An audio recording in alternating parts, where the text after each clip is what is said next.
6, 8 y hasta 12 horas a la semana. Era pensionado, situación que no configuraba una excepción a la obligación del empleador de afiliarlo al sistema de seguridad social y efectuar las respectivas cotizaciones. El docente solicitó el pago de pensión y la jubilación por 23 años de servicios. En primera y segunda instancia las peticiones le fueron negadas. El caso llegó a la Sala de Casación Laboral de la Corte Suprema de Justicia. El máximo tribunal de la justicia ordinaria debía decidir si existió un vínculo laboral por el año escolar, configurándose una relación única e interrumpida por más de 20 años. Además, si la cotización al sistema de No sé, pensiones buenas tardes, no escuché bien. no labora empleo académico pactado.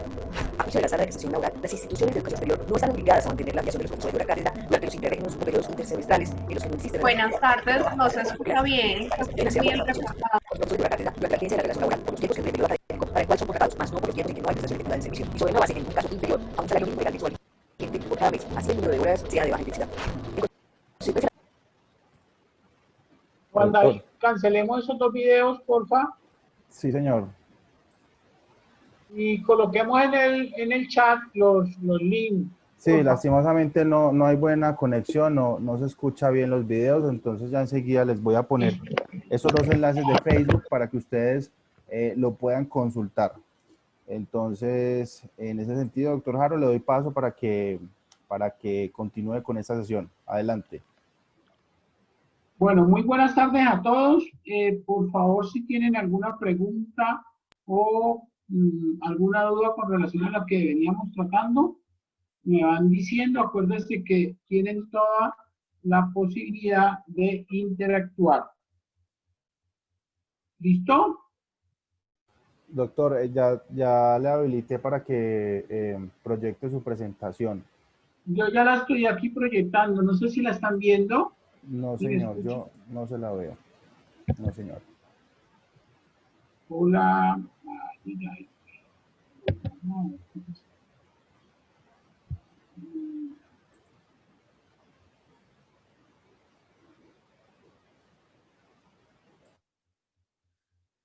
Hola. ¿Ahí me escuchan bien? Sí, señor, sí se le escucha bien. Ya ahí prendió Y, su video, falta es y la compartir. presentación, No, señor. nada todavía. No, señor. Ahí sí. ¿Ahora sí? Está cargando. Sí, señor. Bueno, entonces en esto habíamos quedado en el día de ayer. Miremos a ver qué preguntas hay.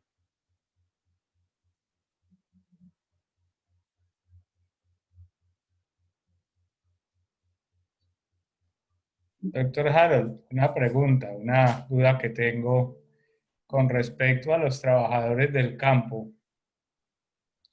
Si uno tiene contratado unas personas para laborar en la finca, ¿cómo se hace para el pago de los parafiscales?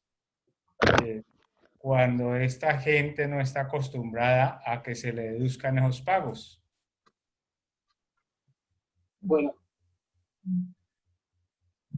yo vamos a tratar, bueno, a ver.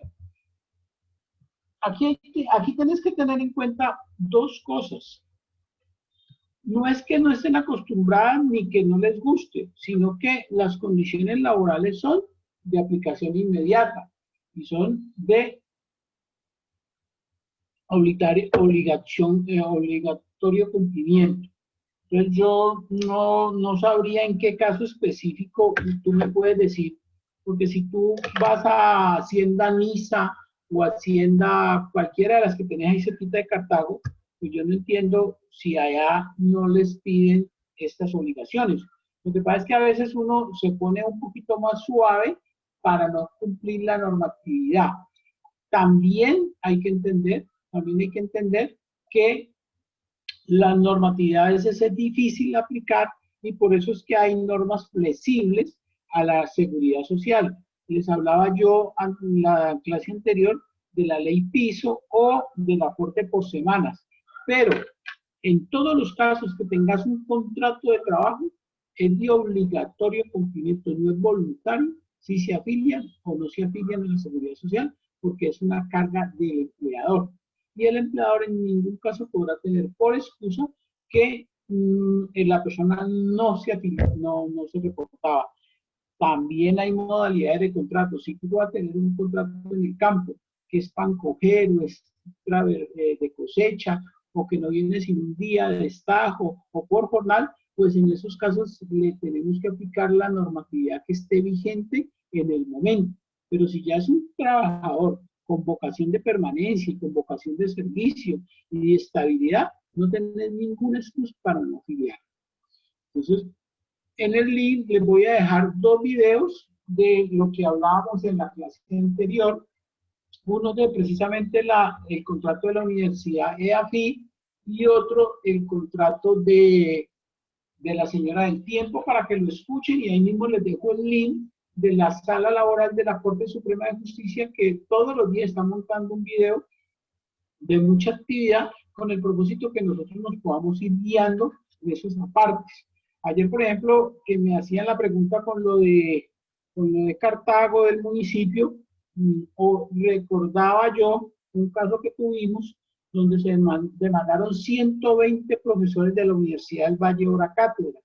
De esos 120 profesores de la Hora Cátedra, 100 se fueron con un abogado y 20 se fueron con otro abogado. Y los mismos hechos, las mismas pretensiones, la misma situación. 100 ganaron, 20 perdieron. Efectivamente, porque no se demostró la carga probatoria. Bueno, en este término de la revisión ha cobrado muchísima importancia la revisión y la suspensión del contrato de trabajo. Ya hoy un poquito salido de tono porque pues esto fue de mucho apogeo en abril y marzo, pero se los quise traer porque hoy todavía están teniendo esto secuela. Pero lo que les quiero mostrar aquí es que en todo contrato de trabajo, o sea, mire que la norma no hace ninguna exclusión, todo contrato de trabajo es revisable cuando quiera que sobrevengan imprevisibles y graves alteraciones a la normatividad económica. Cuando no haya acuerdo entre las partes acerca de la existencia de tales alteraciones, corresponde a la justicia decidir sobre ella, y mientras tanto el contrato sigue todo su vigor. Entonces, el contrato es revisable y suspendible en todo o en parte cuando sobrevengan hechos de factores o graves situaciones imprevisibles. Aquí, por la cuestión de la pandemia, nosotros tenemos que tener en cuenta que no solamente para el empleador, sino para el trabajador, pues había que llegar, quiera o no, a una suspensión en algunos tipos de contrato, y que en algunas veces encontramos que los trabajadores o los empleados eran reacios a sostener este tipo de aceptación. Es el caso, por ejemplo, de un restaurante, de un hotel, donde por ningún caso querían aceptar y se mostraban inconformes ante esta decisión. Entonces, el artículo 50, 51, 52, 53 es pertinente. Entonces, todos los contratos son revisables, todos, de común acuerdo. Y cuando no haya un común acuerdo, uno va al juez y dice, mire, señor juez, estoy en esta situación, ¿usted qué opina? ¿Y en qué momento opera la suspensión? Opera la suspensión cuando por fuerza mayor o caso fortuito que temporalmente impida la ejecución. Por la muerte o la inhabilidad del empleador cuando éste sea una persona natural. Por suspensión de actividades o clausura temporal de la empresa, en todo caso hasta por 120 días. ¿A dónde se llega esta situación? A que estos 2 primeros casos son situaciones de suspensión de manera directa. No hay que pedir ningún tipo de solicitud. Por supuesto que hay que reportarle al Ministerio del Trabajo la suspensión, pero no era pues que yo tenía que ir a decir, mire, es que yo tengo un restaurante o tengo un hotel, llegó la pandemia, estamos en 1 de abril, ¿qué hago? Voy a suspender, puedo suspender porque seguramente cuando le vaya a contestar la entidad administrativa ya la pandemia ha pasado. Ahora, ¿qué pasa con la suspensión? La suspensión del contrato de trabajo, pues, como le estamos mostrando ahí, hay hasta 7 situaciones. ¿En qué momento se reanuda el contrato de trabajo se reanuda cuando hayan acaecido o decaído los términos. ¿Sí alguien me habla por ahí? Entonces, y esa suspensión del contrato de trabajo se reanuda inmediatamente se tenga por superado. ¿Qué efectos trae la suspensión? La suspensión trae principalmente el efecto de que no hay pago por el servicio prestado. Durante el periodo de la suspensión contempladas en el artículo 51, que es la que acabamos de ver, se interrumpe para el trabajador la obligación de prestar el servicio y para el empleador la de pagar los salarios. Pero durante esa suspensión corren a cargo del empleador, además de las obligaciones ya surgidas con anterioridad, la que corresponda por la seguridad social por muerte o enfermedad de los trabajadores. En estos periodos de suspensión se pueden descontar por el empleador para liquidar las vacaciones, la cesantía y, en este caso, cuando había jubilaciones. Entonces, durante el periodo de la suspensión, de acuerdo con el artículo 53, no se paga el salario, no se paga, se descuenta ese tiempo para las vacaciones y se descuenta ese tiempo para las cesantías. Se paga la prima y se paga la seguridad social. ¿Qué es lo que ha venido pasando hoy? Lo que ha venido pasando hoy es que, por supuesto que en Colombia nosotros ni siquiera incluíamos estos artículos cuando estábamos dando este tipo de conferencias, porque pues no sabíamos que íbamos a estar en esta situación que hoy estamos pasando. Pero entonces, muchas personas se fueron y mandaron a todas las personas para la casa y les siguieron pagando. Otras suspendieron actividades o mandaron a todo el mundo para vacaciones. Es decir, muchas personas tomaron distintas causas. Hoy, ¿qué han hecho algunas personas?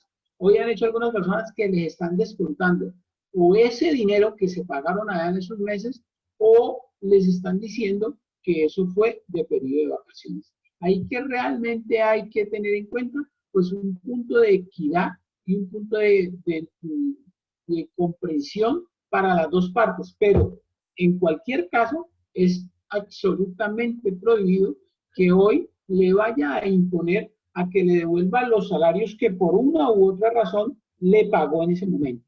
Si en ese momento usted le pagó con la condición de que no podía suspender el contrato de trabajo, pues ya es una decisión tomada y hoy no lo podrá hacer de manera autónoma. Ya si en un común acuerdo lo atienden, es procedente. Y esto lo digo porque ya me han hecho muchas consultas con relación al tema.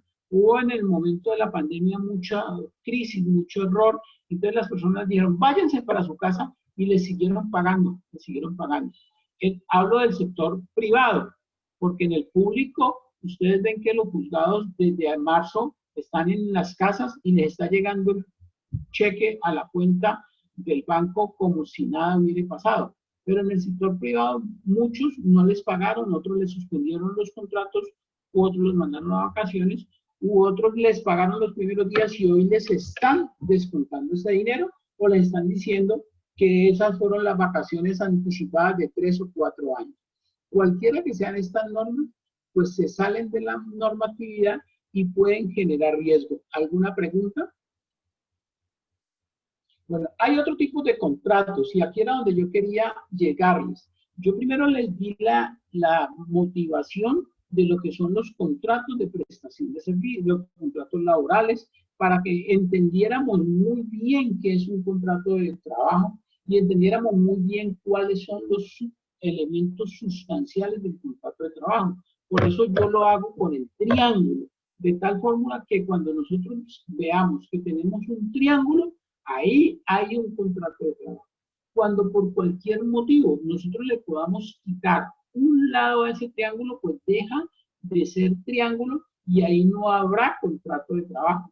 Lo importante es que usted tiene que saber y determinar qué lado le quita, porque no podríamos pensar que a este triángulo le vamos a quitar la base que se va a llamar salario. ¿Quién me va a trabajar gratis? O a este triángulo le vamos a quitar el lado que se va a contar, se va a llamar prestación de servicio. Entonces yo no voy a pagar por una subordinación si no me van a prestar servicio. El único lado donde se puede generar es por el lado de la subordinación, y ahí es por donde puede llegar a entrar la figura del contrato civil de prestación de servicios.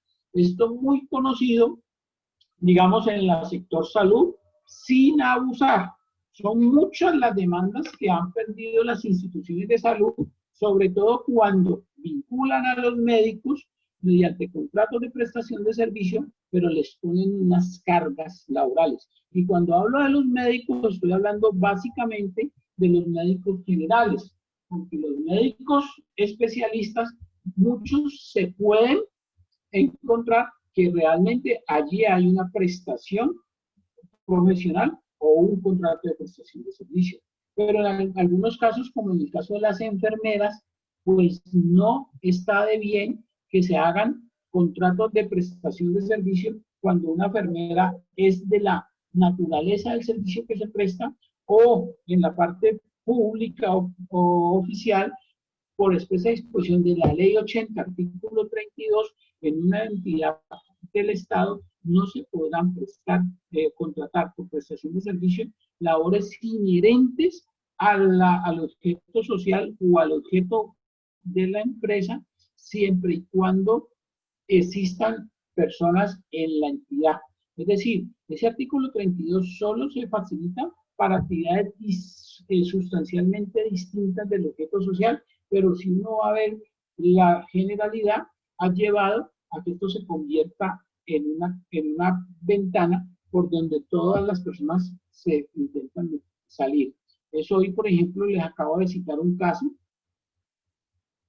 de la Universidad del Valle, o les cito el caso del SENA, donde por muchos años el SENA contrató por prestación de servicio a todos los docentes, y hoy el SENA es una entidad que tiene un gran número de demandas, y en todas están buscando el contrato realidad o el funcionario de hecho, dado que en la naturaleza de las entidades públicas, para poder pertenecer a la planta de cargos, tiene que haber un previo concurso y un nombramiento y una selección. Entonces, el contrato civil de servicios, la obligación es de hacer algo, más no de cumplir un horario. Y aquí es donde hay que tener muy en cuenta que cuando usted quiere tener un contrato de naturaleza civil, ni se le ocurra ponerle cortapisa en el horario. Esto no quiere decir, como les explicaba la clase anterior, que usted no tenga la potestad de supervisar y exigir el cumplimiento de una tarea. O sea, si yo hago pintar mi casa, por lo menos que yo tengo que saber es cuándo me la van a terminar de pintar y relativamente cómo va la ejecución de la obra.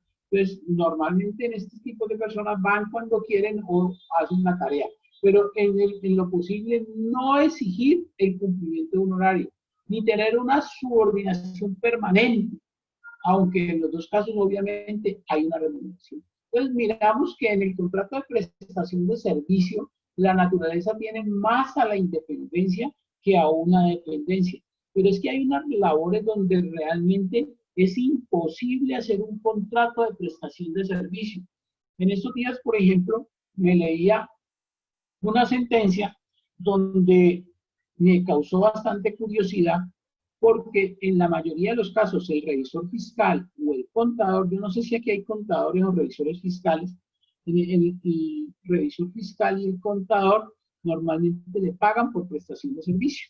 Y llegó un contador y demandó una empresa, y efectivamente la empresa lo condenaron a la empresa a pagarle un contrato de trabajo mediante todas las prestaciones y las sanciones, en razón precisamente a que el empleador o el dueño de la empresa le ponía y le exigía unas cargas de cumplimiento en esta tarea tan grandes que se desvirtuó el contrato de prestación de servicio y se convirtió en un contrato de trabajo.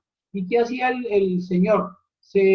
Fulano de tal, inmediatamente te solicito que mañana te presentes a las 8 de la mañana porque tenemos junta directiva y necesito que vengas a presentar y a sustentar los estados financieros.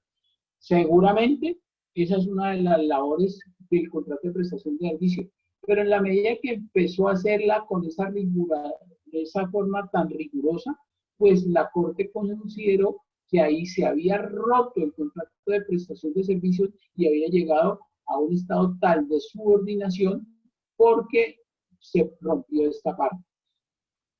¿Alguna pregunta? ¿Pero sí me están oyendo? No, por ahora no hay ninguna pregunta, doctor. Y sí, se le escucha muy bien. Bueno, ahora vamos a entrar a un contrato que se llama de aprendizaje. Y quiero decirles que en este contrato de aprendizaje, el contrato de aprendizaje no es un contrato de trabajo, pero se regula por algunas normas del contrato de trabajo. Pero sí quiero desde ya decirles algo.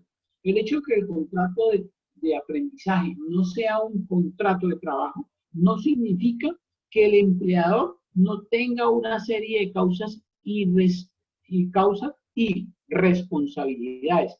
¿Por qué? Porque el contrato de aprendizaje, que más adelante lo voy a detallar, eso es una forma de un contrato laboral mediante el cual una persona va a desarrollar una formación teórica y práctica mediante un contrato entre la institución y la empresa que le va a permitir, la posibilidad de hacer una serie de experiencias.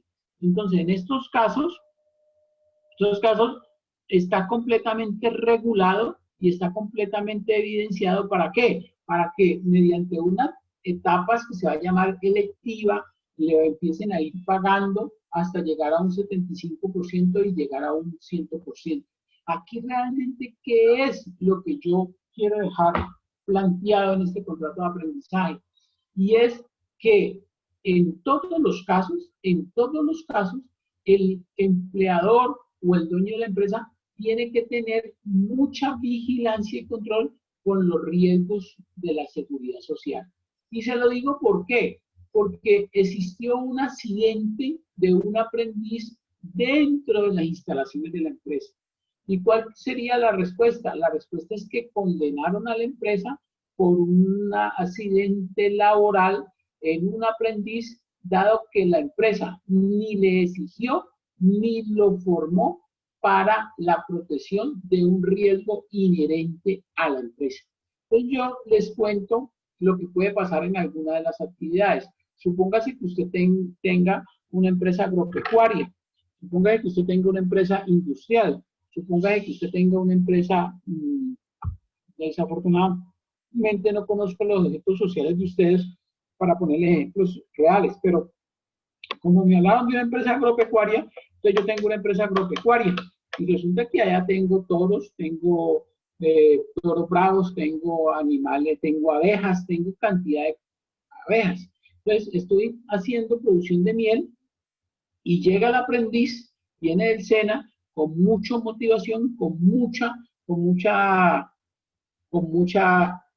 entrega y va y se hace picar de las abejas y lo pican o hasta puede fallecer.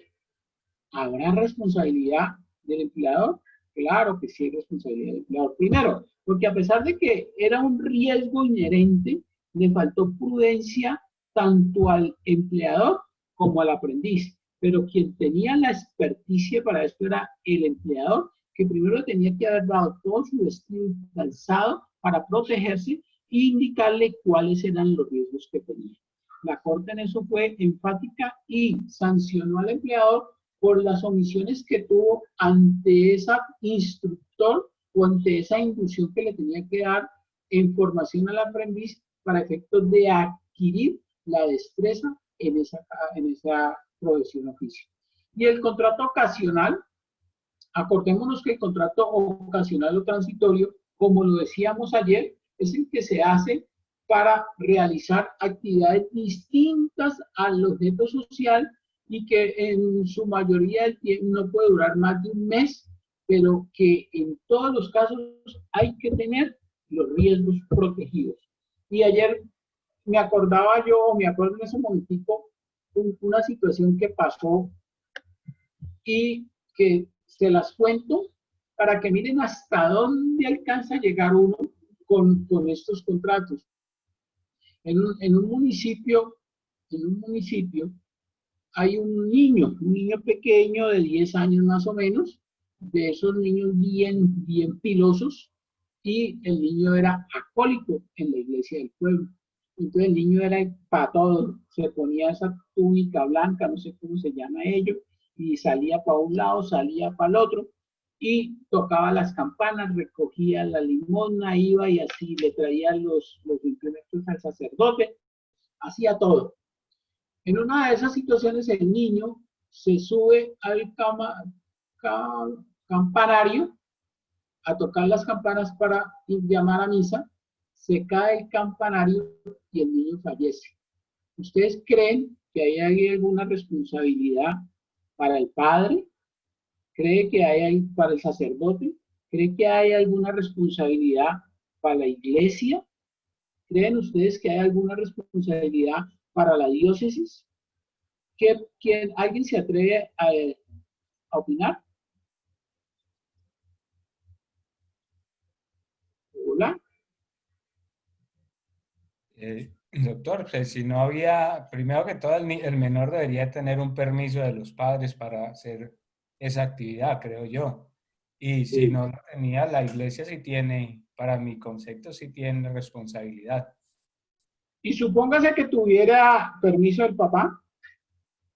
Pues de todas maneras hay una responsabilidad porque ese riesgo, de acuerdo a lo que usted nos ha dicho, debería estar cubierto de alguna manera. No sé si recibe un salario, ¿no? Perfectamente, estamos de acuerdo y ahí es donde quiero, o sea, yo a veces me da susto poner estos ejemplos porque las personas creen que yo les estoy metiendo pánico o las personas van a quedar muy contagiadas de susto, pero yo les muestro los ejemplos para que ustedes se den cuenta de hasta dónde puede llegar una responsabilidad que muchas veces uno ni se la imagina. Precisamente, esto pasó y condenaron no solamente a la parroquia, sino que condenaron a la diócesis para que la diócesis pagara los perjuicios y los daños que le han causado a la familia del menor por esa situación bajo la situación de dos componentes. El primero, la falta de protección al riesgo y la segunda, en un menor, las cosas hay que excederse en el cumplimiento. Uno tiene que pensar que un niño es capaz de meterse por debajo de una tabla o por debajo de cualquier cosa para lograr su objetivo porque no tienen la capacidad y la madurez emocional para prever ese peligro. Entonces, cuando desde menores se trata, uno siempre tiene que pensar más allá de lo que puede pasar. Y muchas veces a uno le dicen, uy, usted es terrorista, usted cómo piensa una cosa de esa, pero es que uno tiene que ir a pensar, si yo abro un hueco y lo bajo de un día para otro, lo más posible es que yo diga, alguien pasa y se va al hueco. Y pues posiblemente, ¿qué tengo que hacer? Taparlo. Pero cuando lo tapa, tengo que prever que por lo menos un niño no vaya a llegar y decir, no, es que aquí no hay niños. Pues ese día llegó la vecinita al frente, pasaron por ahí, y hay que imaginarse cantidad de cosas, por supuesto dentro de una sana lógica, y yo exagero con estos ejemplos para mostrarles a ustedes hasta dónde podemos llegar. En este tema de acá, vamos a mirar ahora, pues, ojo, en estos contratos de prestación de servicio, en todos los casos, hay que exigirle a la persona que tiene que pagar sus aportes a la seguridad social.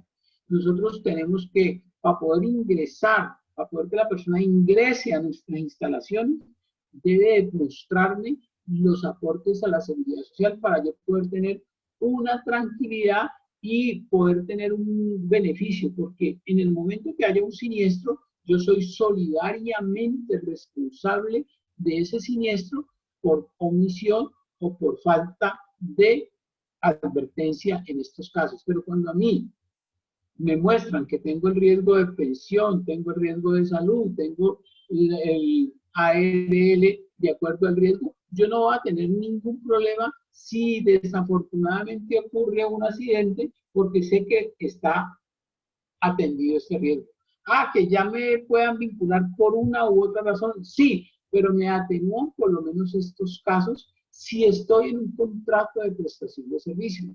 Porque si no estoy en un contrato de prestación de servicio, sino que se logra demostrar que era un contrato laboral, pues ahí sí tengo que asumir la carga total de la responsabilidad porque como el empleador le toca afiliarlo y lo que el empleador hace es una subrogación con una compañía, pues cuando no lo tiene afiliado, le toca asumir toda la carga que se deriva de ese evento.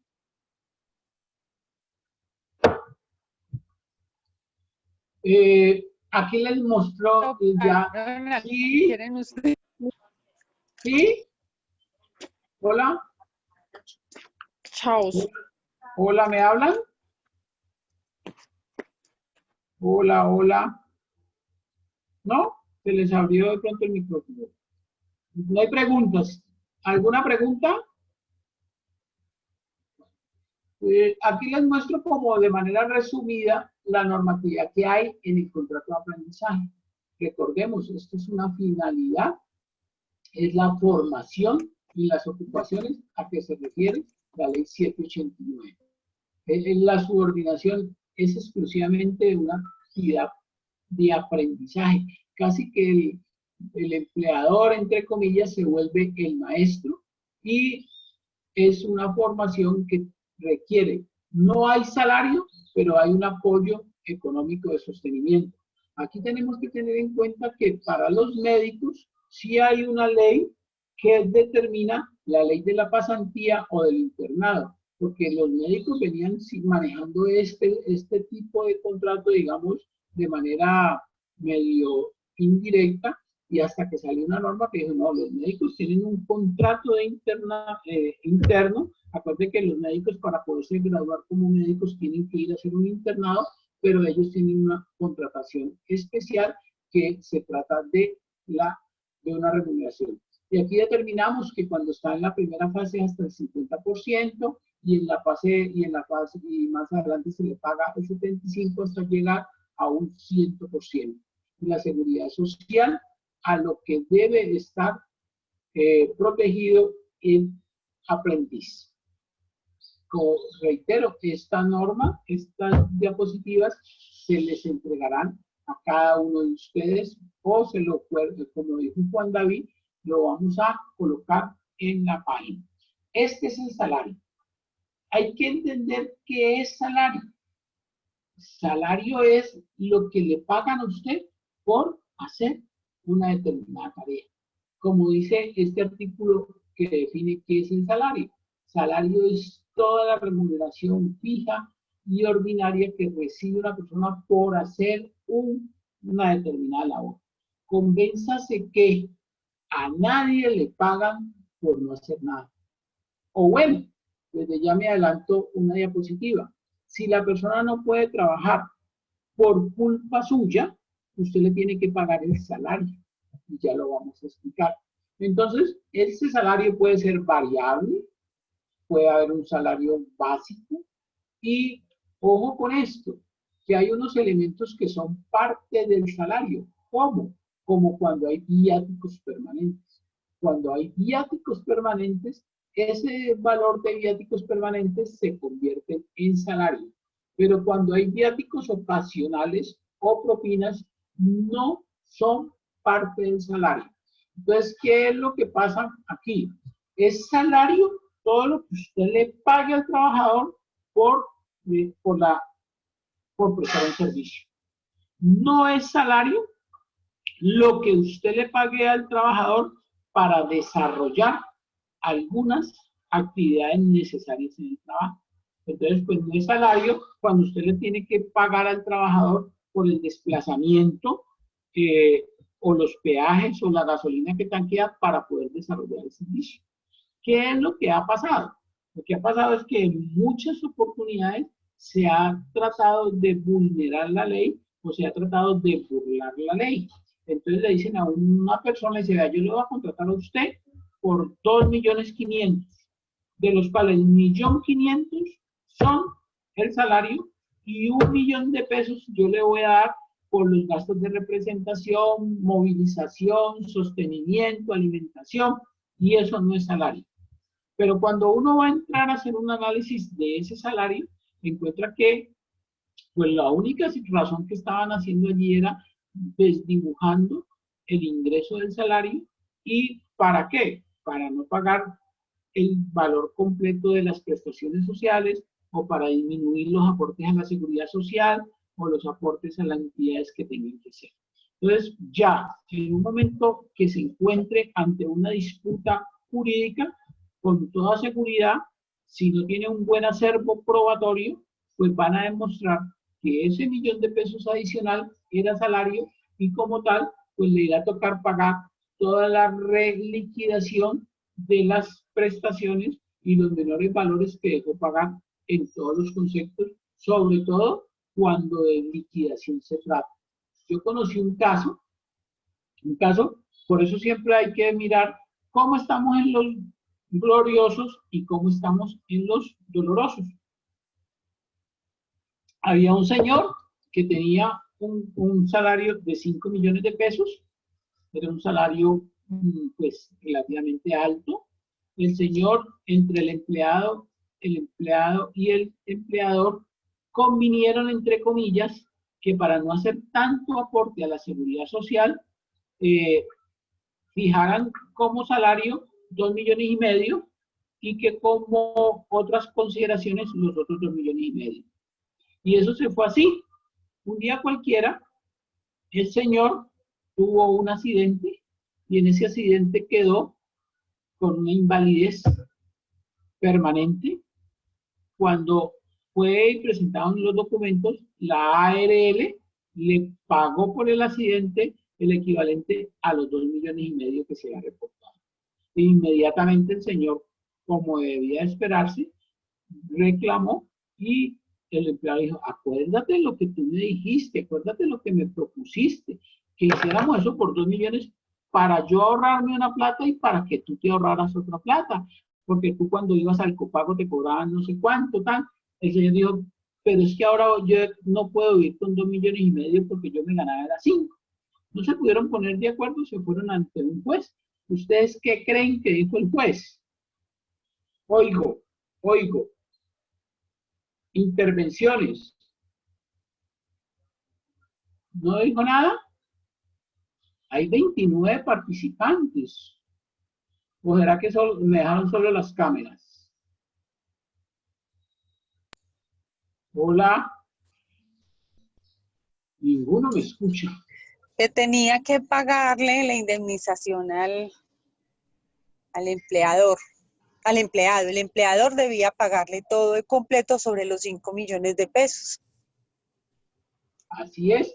Pues no propiamente en esos términos, pero a esa conclusión llega. La ARL le dijo, yo no puedo pagarle esa plata porque usted es el que la pagó. Entonces le pongo dos condiciones. O corrige y hace todos los aportes con las sanciones y multas que tiene que pagar, o usted de aquí para adelante le sigue pagando al señor con, eso se llama cálculo actuarial, usted le sigue pagando la diferencia de lo que le correspondía. Entonces mire que muchas veces uno, y eso le pasa cada rato a uno con los empleados del CISBEN, afortunadamente ahora ya hay una norma que lo permite, pero ¿cuántas veces a tu casa no llega una persona a trabajar como servicios internos y dice, pero no me vaya a afiliar a la seguridad social porque si no yo pierdo mi CISBEN?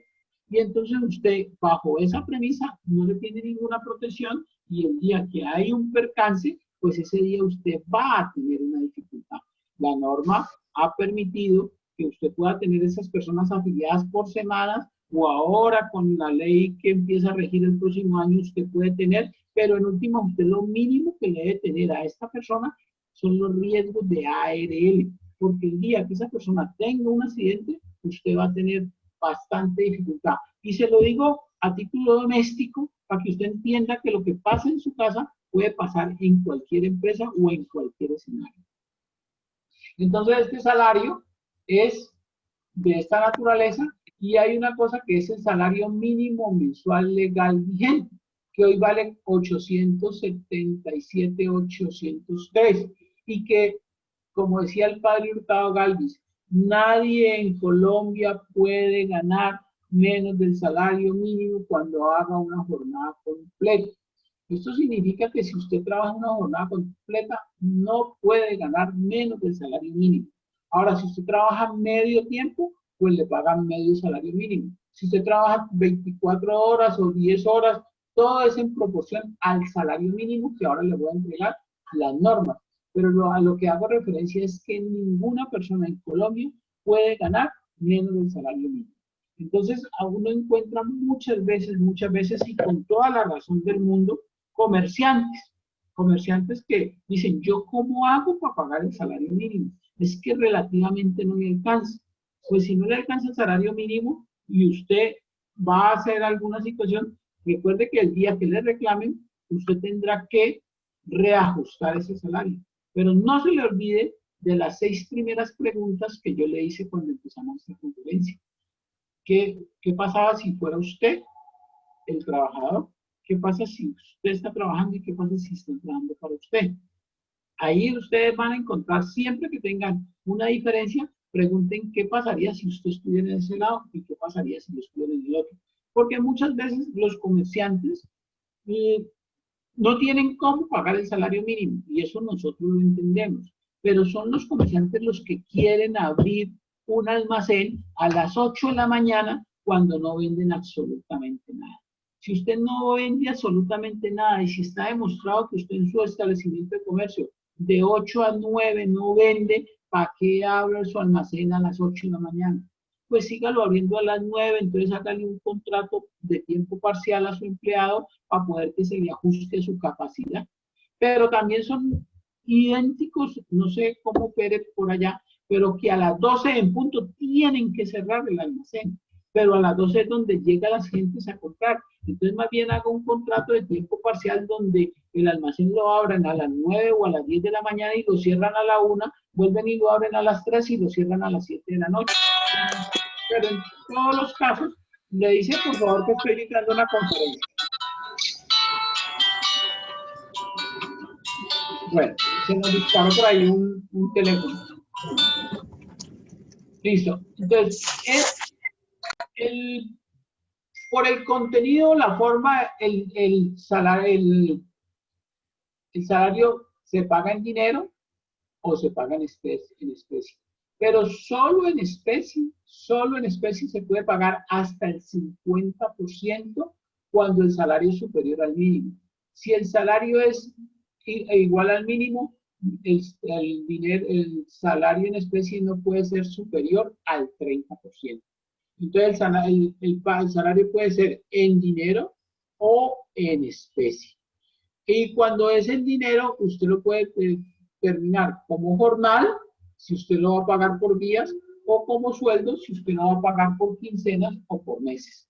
Aquí, la verdad, más que todo en el campo, como me hacían la pregunta ahora, en muchas oportunidades hay empresas que le dan la vivienda al trabajador, hay empresas que le dan parte de la manutención y eso se lo fijan como un salario en especie. En algunas empresas les dan desayuno, almuerzo y comida y eso es parte del salario. En otras empresas les dan la vivienda y así sucesivamente.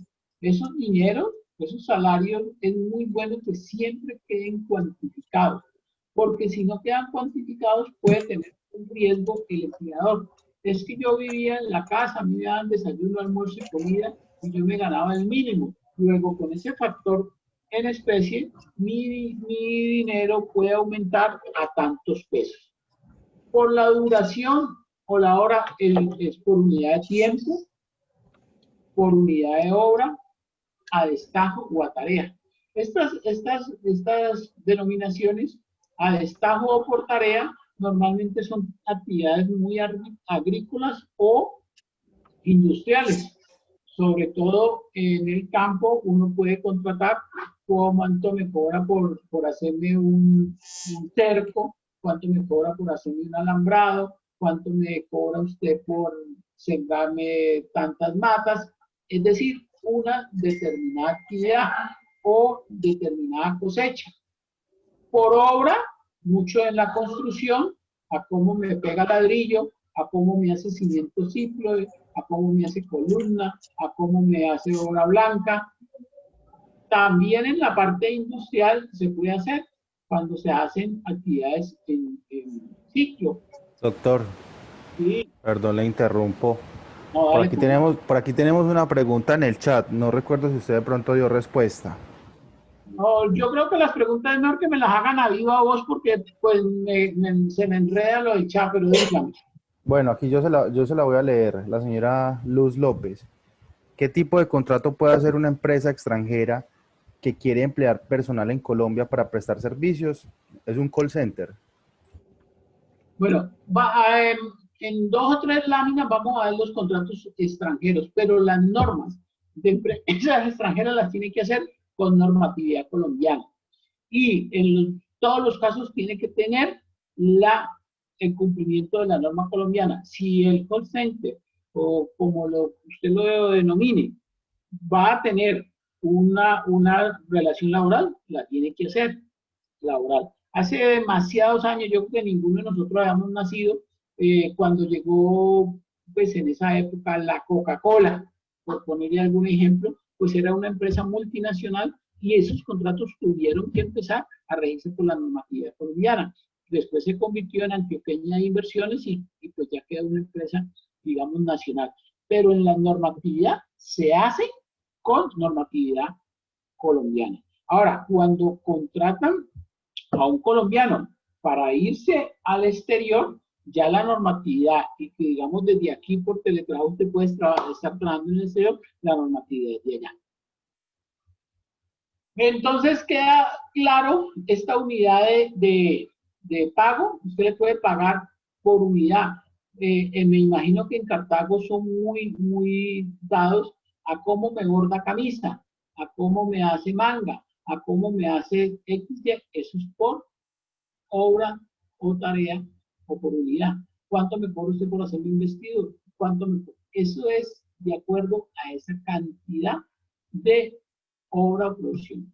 Y el salario integral, mire, el salario integral, no quiero que, o sea, yo quiero que no vayan a olvidar esto. Yo no entiendo por qué se cometen tantos errores con el salario integral.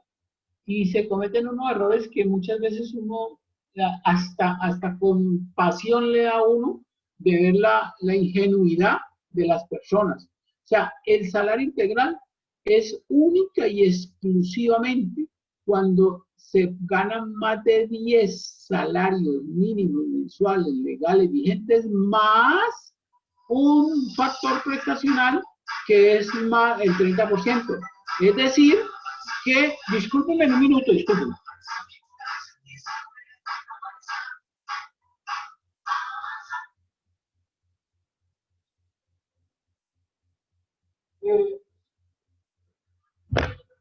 De un factor prestacional del 30%. Es decir, que en ningún caso hoy,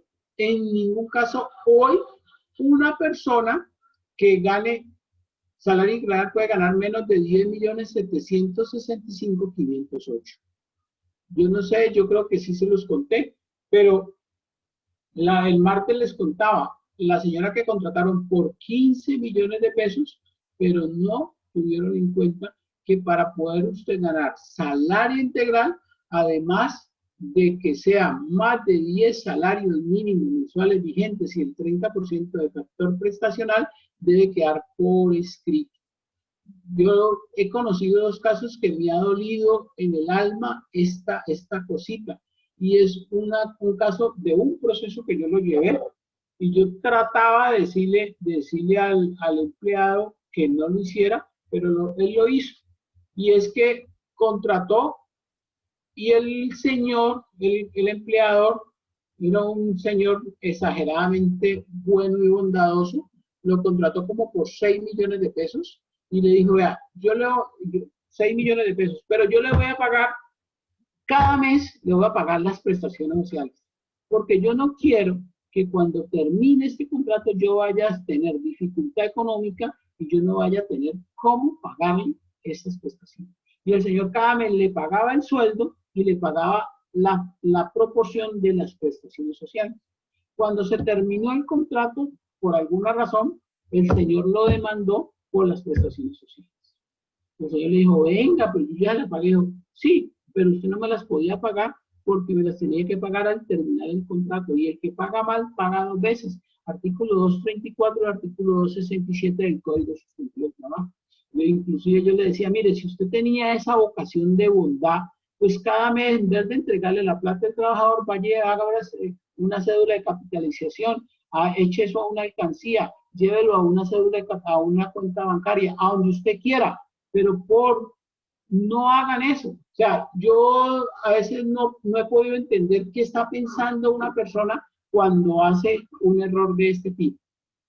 ¿Preguntas?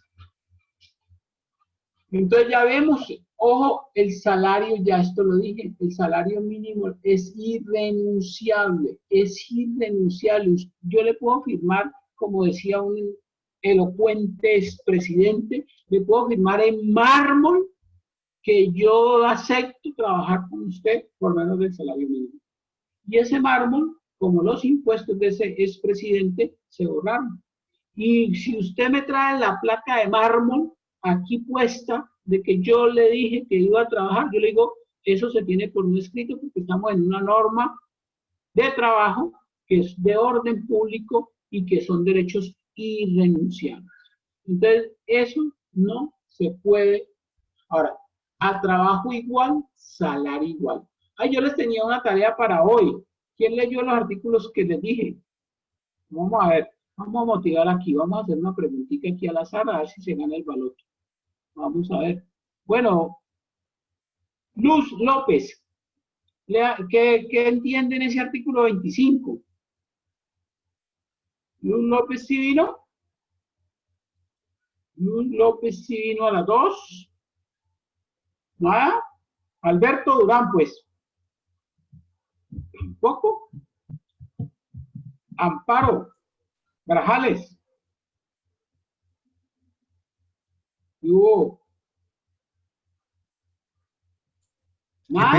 Qué pena. Alberto Durán estuvo ayer sin internet y no pude participar en la reunión.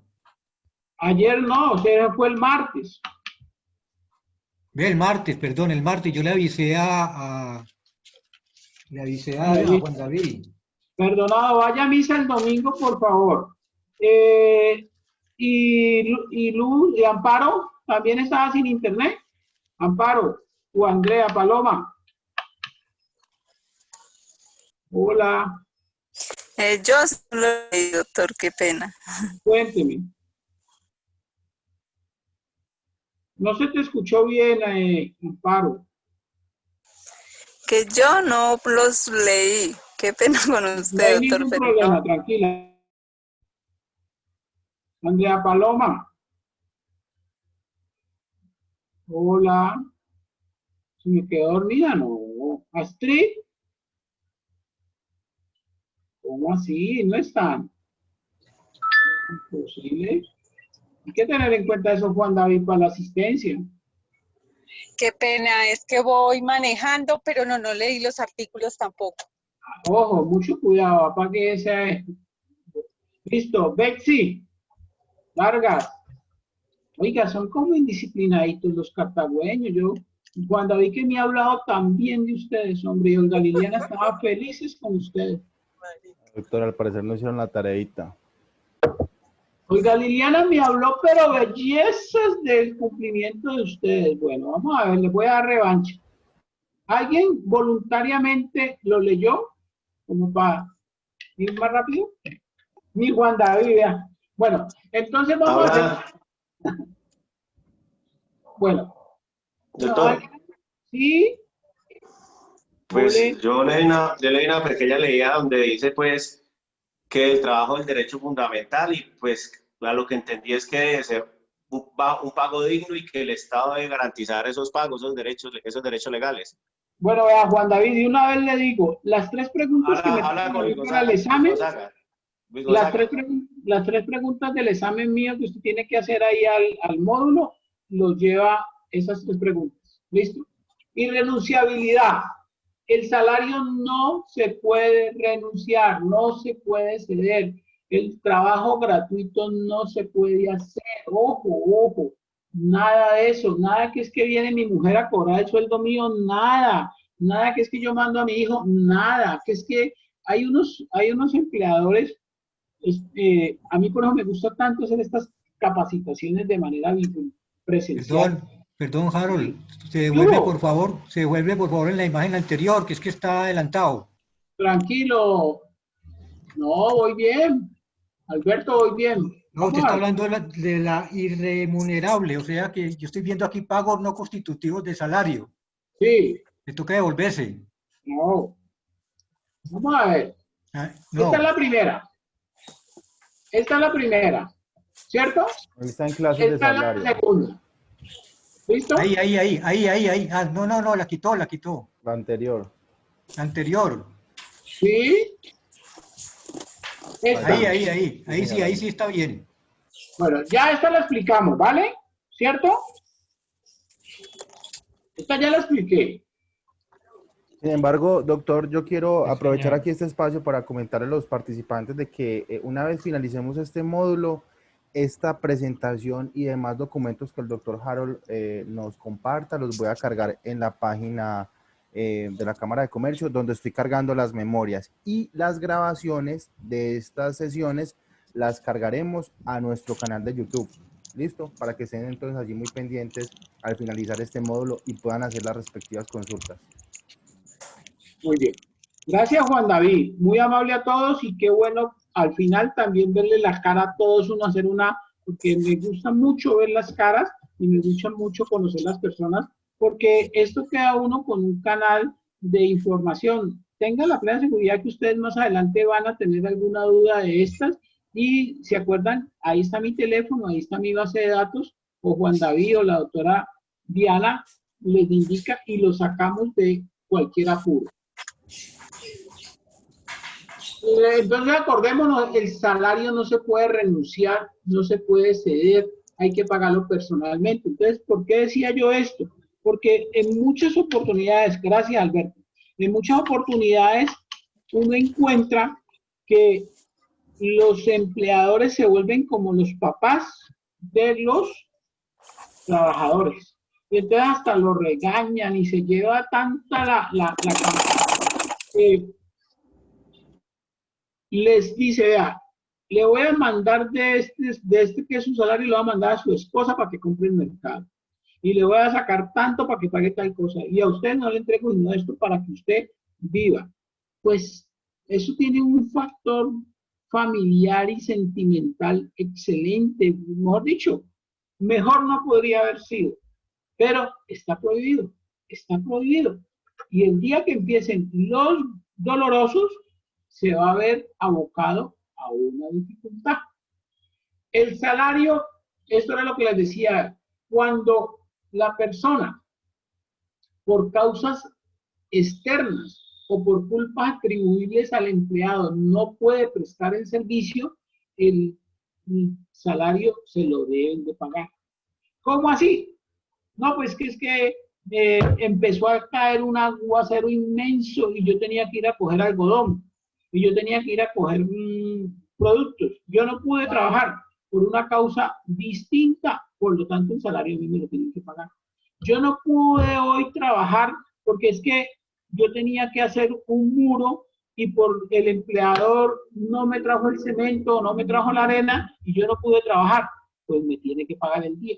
Y así sucesivamente. O sea, lo que queda de aquí es que cuando la persona no puede prestar su servicio por una causa externa o por culpa atribuible al empleador, el salario se tiene que pagar. En el transporte se llama stand-by, es decir, si yo contrato un camión para que me traiga un determinado producto y cuando llego no tengo dónde descargarlo, pues señor, mientras esté parqueado ahí el carro, yo le tengo que pagar ese tiempo que se demora. Reitero lo que les dije ahora, únicamente se le puede pagar al trabajador, únicamente.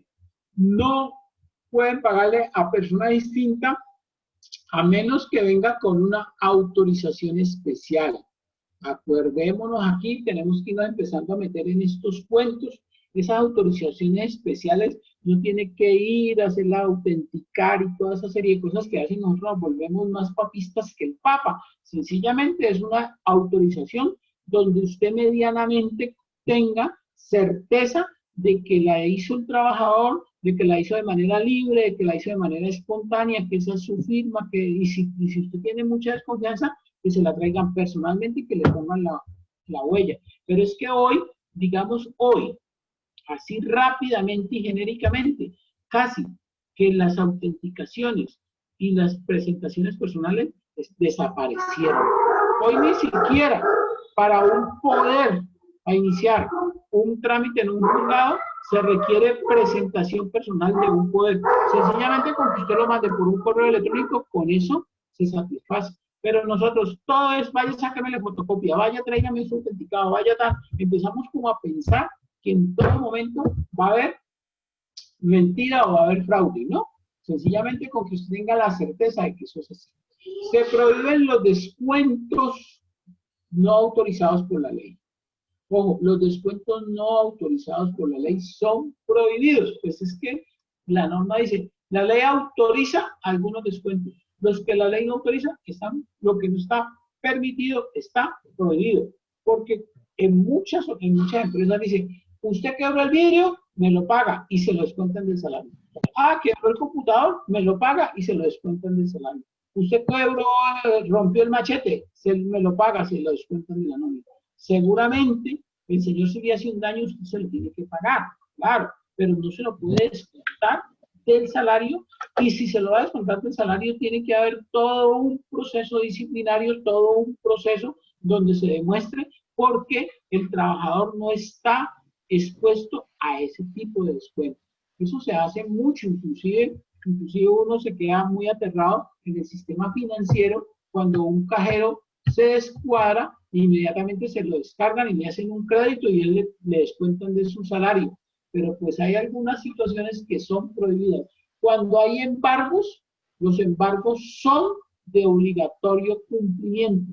Pero ojo, el salario mínimo, digamos que el salario mínimo es inembargable en términos genéricos. Solo se puede embargar el salario mínimo por cooperativas o por alimentos, hasta un 50% de ese salario mínimo. Y el salario para otros eventos solo es embargable lo que exceda de 1/5 parte del salario mínimo. Quiere decir esto, que si usted lo van a embargar por un proceso cualquiera, distinto de alimentos o distinto de cooperativa, únicamente lo pueden embargar más allá de lo del salario mínimo. Pero usted como empleador no puede ponerse a discutir con el juez ni con ninguna entidad, porque entonces resulta usted siendo responsable o resulta usted siendo sancionado. Cuando llegue a un embargo, de manera inmediata, usted trata de cumplirlo. Y si no lo puede cumplir, porque no le da esas cuantías de manera inmediata, usted le manda una respuesta al juzgado competente y le dice que ese salario no se puede aplicar en razón a que ese trabajador solo gana el salario mínimo. Si es para una cooperativa, es procedente. Si es para alimentos, es procedente. Pero si es un concepto distinto a ello, no lo podrá tener. Ahora, tampoco está permitido hacerle descuentos de tal forma que le lleguen los descuentos más allá del 60%. Cuando le sacan que para el sindicato, que para la Sercofun, que una cantidad de cosas. La Corte Constitucional ya tuteló esos derechos y dijo, venga, a los trabajadores no les pueden sacar más de un porcentaje y en ese caso no les pueden sacar más. Si tiene una libranza, si tiene toda, solo es un límite porque si no, el trabajador no va a tener con qué vivir. Doctor. Aquí está, sí. Perdón, por aquí tenemos dos preguntas. El señor Julián Alberto quiere hacer una pregunta. No sé si de pronto desea abrir su micrófono. Sí, señor. Adelante. Doctor, muchas gracias. Me embarga una duda. Si yo en un caso dado autorizo a una persona para que vaya y me cobre mi sueldo, en un caso especial como usted lo dice, a toda hora tendrá que firmar bajo mi nombre, porque usted sabe que las empresas tienen creados un tercero y el tercero sería Julián Alberto Rebellón. No, porque usted tiene que, él firma con su respectivo nombre y Sí. adjunta la autorización que usted le entregó. Como cuando usted va a reclamar un cheque a nombre de una, usted firma como recibido y demuestra que usted autorizó. Ah, pero el tercero sigo siendo yo. Claro, Ah, eso yo sí. Lo único que hacen es para que usted reclame el cheque, sí señor. correcto. Muchas gracias, doctor. Aunque hoy ya está determinado y eso lo debieron haber visto, que está la bancarización. Es decir, que Sí. ya casi que todos los pagos hay que hacerlos directamente a su cajero o a su banco, cuenta A la bancaria, cuenta. y usted le Ajá, presta el correcto. plástico a cualquier persona para que allí le retire. Sí, Muy señor. bien, pero qué bueno esas intervenciones porque le dan otro tema. Por aquí A hay otra ver, pregunta, doctor. El señor dígame. Leonardo Morales dice lo siguiente. Cuando un empleado tiene un accidente laboral y lleva 3 días en la clínica, firma la salida voluntaria y por ende no le dan el documento para solicitar la incapacidad laboral, ¿se le debe pagar salario por esos días de ausencia laboral? Yo diría que no. Yo diría que no y se metería en un lío en razón a que voy a tratar de coger, pues, de coger el tema. Ojo, hubo un accidente de trabajo. El señor se fue para la clínica y allá se llenó de motivos por cualquier razón o sin ellos y se informado y se retiró de la clínica.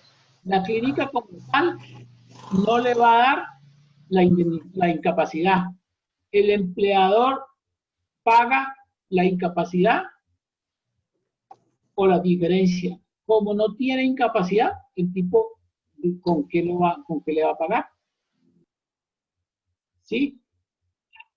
En términos genéricos, le diría que no le pagarían esos 3 días. Y ojo, casi que, acordémonos de 2 cosas adicionales. Casi que el señor estaría en un momento dado dando una causal de despido con justa causa. Acordémonos que o irse a trabajar incapacitado o más como en un caso de estos, que está en un accidente de trabajo, pues está poniendo en riesgo la estabilidad futura tanto del empleado como de sus demás compañeros. Entonces está en una falta disciplinaria que había que entrar a analizar de manera muy detallada para efectos de visualizarla. Pero si yo no tengo incapacidad y falté, ¿cómo hago para justificar el pago? Bueno, entonces le reitero, ¿qué es salario? Constituye salario no solo la remuneración fija y ordinaria que recibe el trabajador por prestar su servicio, sino cualquier otra forma de contraprestación que se reciba indistintamente de la denominación. Esto pues ya se lo expliqué cuando les hablaba de la parte del gasto de transporte, gastos de alimentación, gastos. No quiere decir, ojo, no quiere decir que es que eso no se pueda dar. No, pero si usted se la da sin una justificación, les expongo el caso. Si usted es un agente de ventas y usted tiene que salir de Cartago y venirse para el norte del valle o para el departamento vecino, pues usted tendrá que mirar que todos los días tiene que almorzar por fuera y que la empresa le va a reconocer un dinero por alimentación. Eso no es salario, pero está justificado. Pero si yo tengo un médico o un terapeuta o una enfermera que tiene un horario de 8 a 12, de 2 a 6, y yo a esta enfermera le voy a reconocer gastos de alimentación y transporte, pues sencillamente ahí muy rápido lo que estamos viendo es que lo que se está haciendo es un disfraz de un concepto de salario para efectos de no pago de las prestaciones sociales. Ahora distinto, si esta misma enfermera o este mismo médico entran a la clínica a las 7 de la mañana, pero tienen que estar hasta las 7 de la noche, y que solo les dan una hora para almorzar, pues ahí empieza uno a valorar. Pero en la mayoría de los casos de esos componentes se logra demostrar que a veces no hay cómo sustentar la razonabilidad y por lo tanto se constituye el salario para efectos de liquidación de prestaciones sociales y demás aportes a la seguridad social.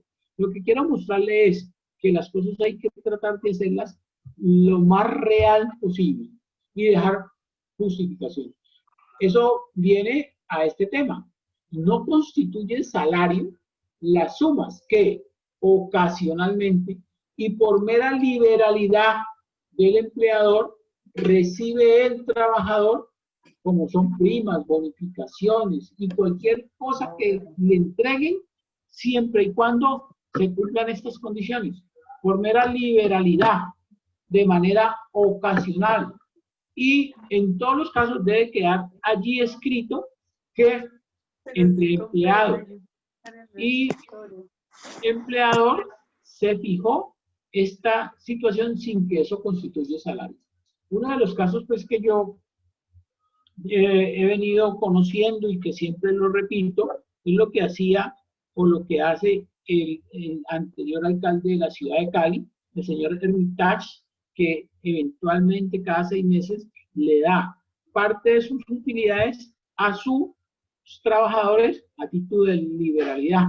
Entiendo que también el señor Arturo Calle tiene unas cosas muy parecidas, que son ejemplos que hay que nombrar, sí, porque son una muy buena manifestación de lo que es la participación de las utilidades. Si perjuicio a los previsos.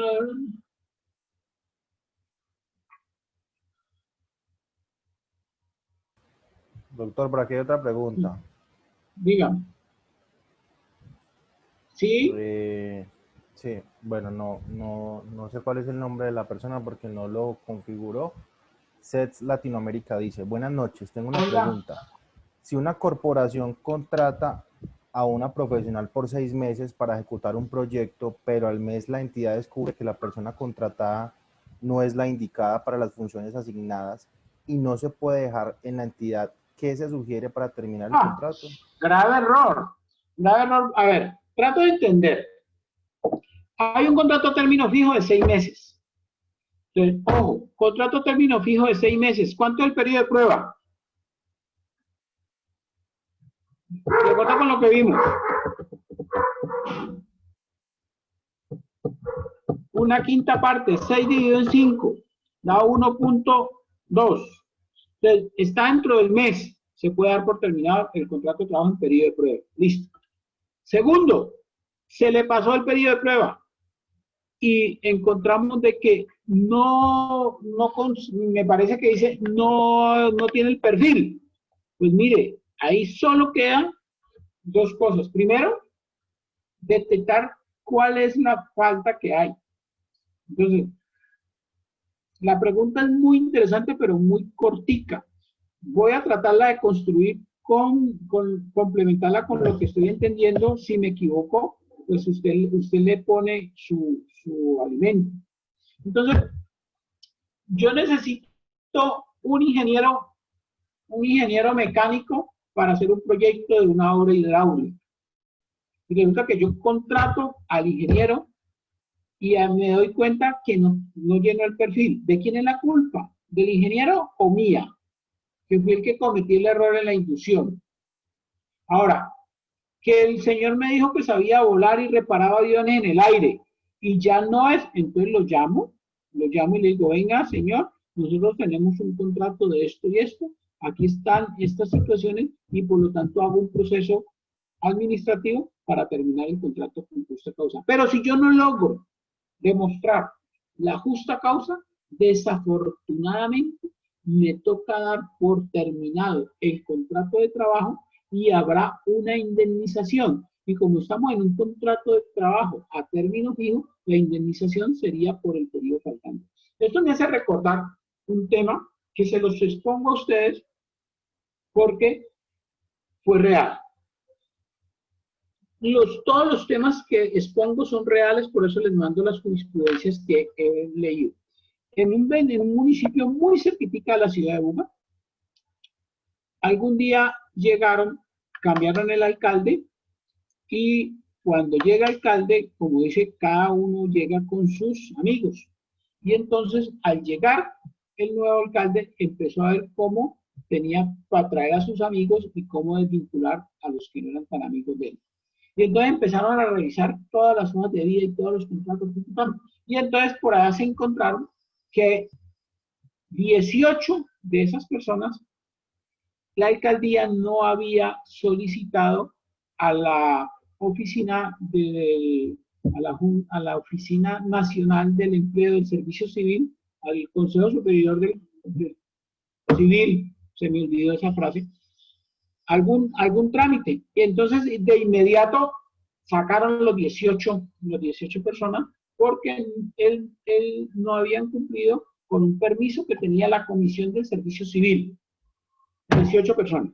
Se demandó. El juzgado condenó. Apeló el municipio. El Tribunal Contencioso Administrativo del Valle confirmó y dijo, en ningún caso el empleador se podrá excusar en sus propias fallas para dar por terminado un contrato de lo cual él tenía que hacer. Pena, sanción, reintégrelo al cargo de provisionalidad que venía prestando y páguele los salarios de todo el tiempo devengado. Más o menos a cada uno de esos señores le tocó pagarle 104 millones y eran 18.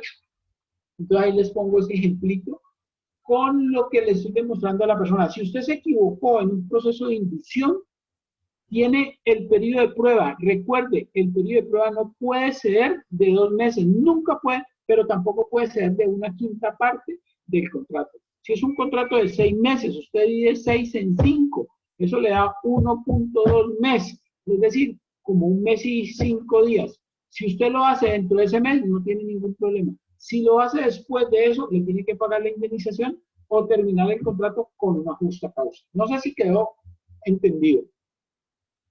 Bueno, aquí vamos a ver qué deducciones usted puede sacar. Esto yo ya lo dije, mire. Por embargos, o cuando se trate de cooperativos por alimento, hasta el 50%. El salario mínimo es inembargable. Las pensiones son inembargables. O sea, ni se le ocurre a usted como empleador irle a tocar un salario mínimo por un embargo. Solo se puede embargar lo que excede el mínimo en 1/5 parte, pero lo que excede. Es decir, si usted gana 900,000 pesos, usted coge una calculadora y dice 900,000 menos 877, 803, y ese valor lo divide en 5, y esa es la suma que usted puede embargar. Excepto que se trate de alimentos para sus hijos o de una cooperativa. Y se puede deducir los aportes a la seguridad social.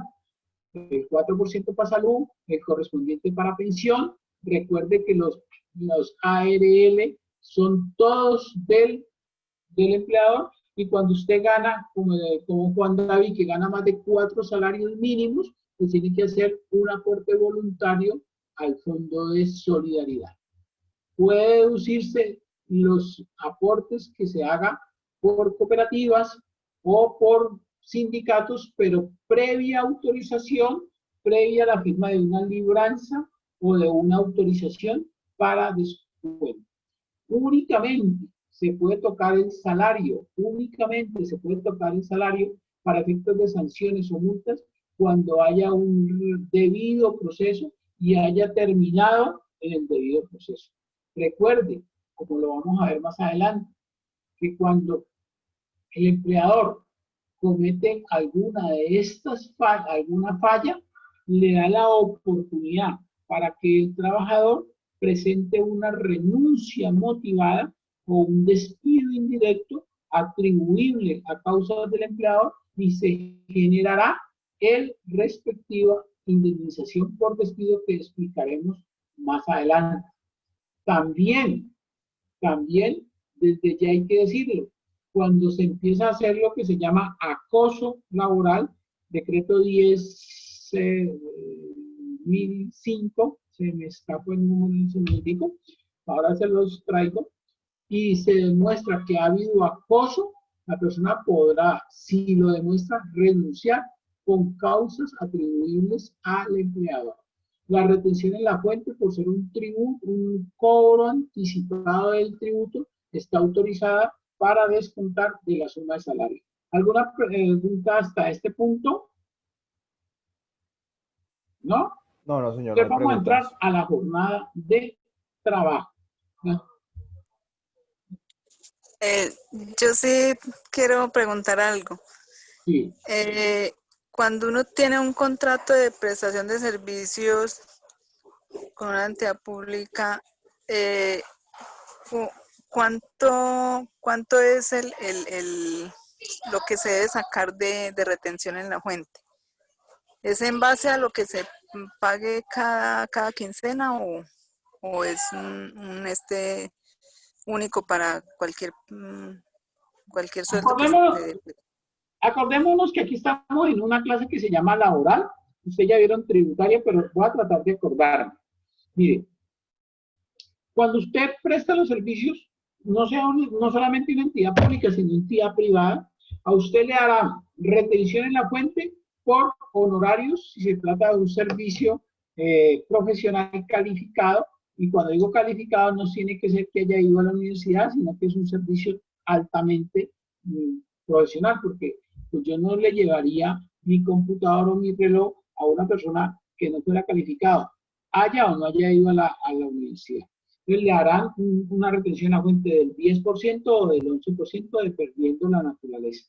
Pero también la norma ha determinado que cuando usted le muestra a la persona que usted en cumplimiento del artículo 384 o 383 del Estatuto Tributario, si es una persona que declara renta y no tiene hasta 2 trabajadores, usted el valor que gana como salario se le maneja como si fuera un empleado de nómina y por lo tanto su retención a la fuente es la que es la tablita que está allá al lado. Y en la mayoría de los casos, con mucha seguridad, a menos que usted tenga un ingreso muy alto, no tiene que hacer retención a la fuente.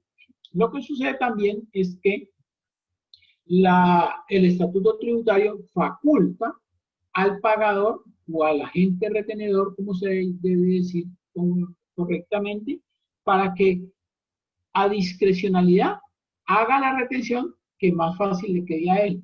Y normalmente hace la que más gravosa sea para el trabajador o para el prestador de servicio. Pero si el prestador de servicio conoce el tema, le dice, mire, yo le quiero pedir y a este pago no me le haga retención en la fuente, como quiera que cumpla los requisitos del artículo 383 o 384, que es lo que les acabo de decir. No tengo personas a cargo y declaro renta bajo estas condiciones. Ustedes lo leen en internet, en el Google del doctor Fajardo, entran, artículo 383 o 384.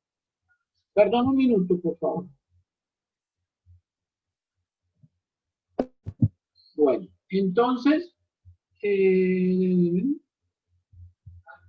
Daniel. Entonces, vamos a mirar lo que es jornada de trabajo. Jornada de trabajo, mire. La jornada ordinaria de trabajo es el tiempo en que se compromete el trabajador a prestarle el servicio al empleado. Dentro de la jornada laboral máxima legal son de 8 horas diarias y 48 a la semana. Esa es la jornada máxima legal.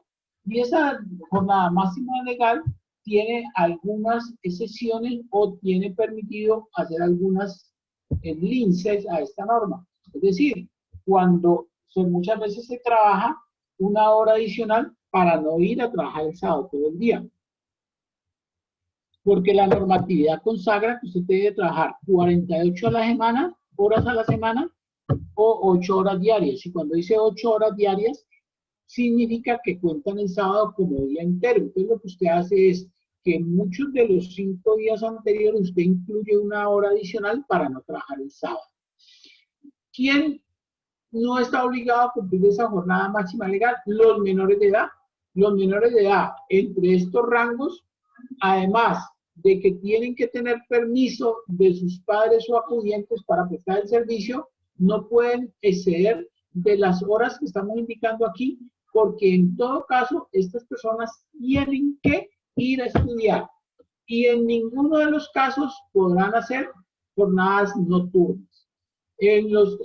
Ahora, el código ha determinado que puede haber unos turnos, unas jornadas flexibles de 36 horas a la semana en turnos de 6 horas diarias, como lo dice el artículo 161 del Código Sustantivo del Trabajo, con el fin de evitar que se compensen esas 12 horas dejadas de laborar con turnos adicionales o recargos nocturnos o tiempo suplementario. Pero como le digo, estas son jornadas flexibles que en 2 diapositivas posteriores vamos a entrar a explicar para que se ajuste a la norma legal. Las horas máximas diarias trabajadas no pueden exceder de 10 horas, sin que en ningún momento puedan exceder o puedan omitir el trabajo suplementario. Lo más que una persona puede trabajar de jornada continua, máximo son 10 horas diarias.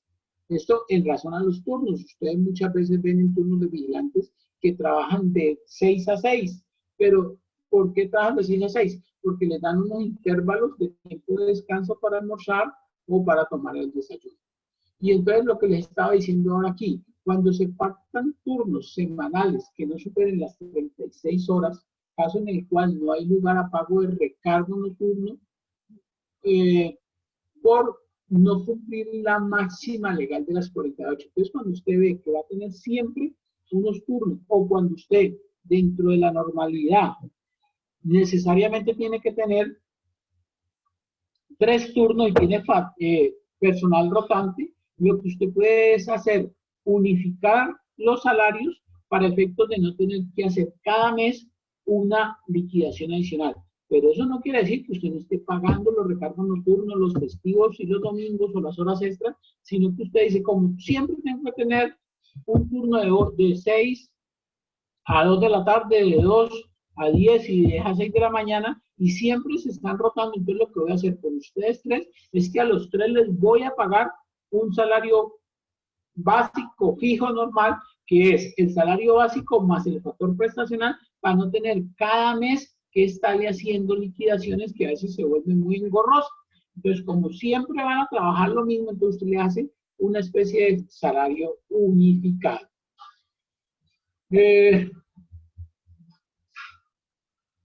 Esto es lo que el mínimo venir.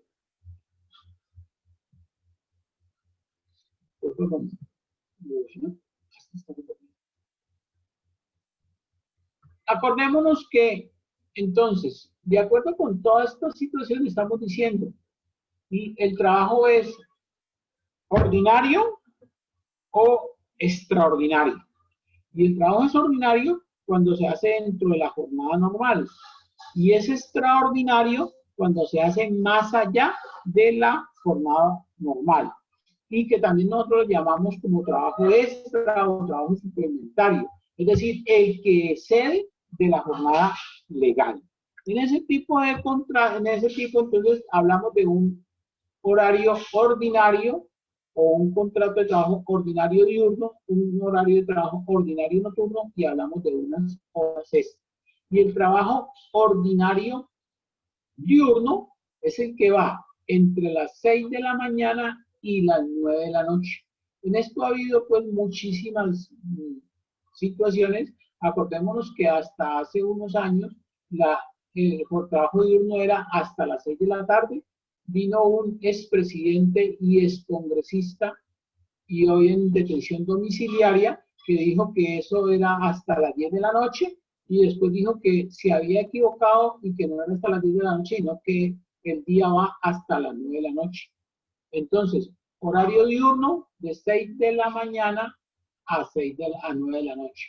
Horario nocturno de 9 de la noche a 6 de la mañana.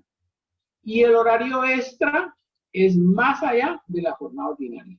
Ahora, la jornada ordinaria ya sabemos que son 8 horas diarias o 48 a la semana. Lo que sea de allí es jornada extra. ¿Cómo se paga esto? Se paga de la siguiente forma. El salario mínimo que todas las personas deben de ganar es el salario mínimo o proporcional al tiempo laborado. Todas las personas que ganen menos de 2 salarios mínimos tienen que recibir un subsidio de transporte. Eso lo vamos a ver en 2 diapositivas más adelante, pero desde ya les digo, aquí olvídense de una cosa que existió y que la quitaron con una norma de 1967 y que todavía nosotros nos acordamos de ella.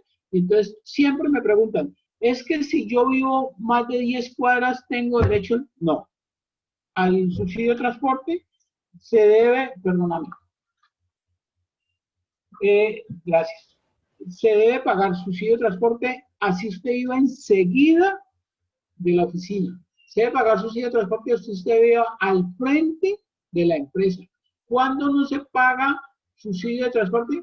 Cuando usted vive en la empresa donde trabaja o el empleador le da transporte. Doctor Entonces, Harold, desde ese punto de vista, doctor Harold, por aquí nos señor, preguntan algo. La señora escucho. Carolina Viñas pregunta si esas tablas que está proyectando es para entidades sin ánimo de lucro o es en general. Qué buena esa pregunta. Me gustaría que si es para qué, perdón, para entidades sin ánimo de lucro, ¿qué? Si las tablas que está proyectando, esos valores, ¿solo son para entidades sin ánimo de lucro o es en general?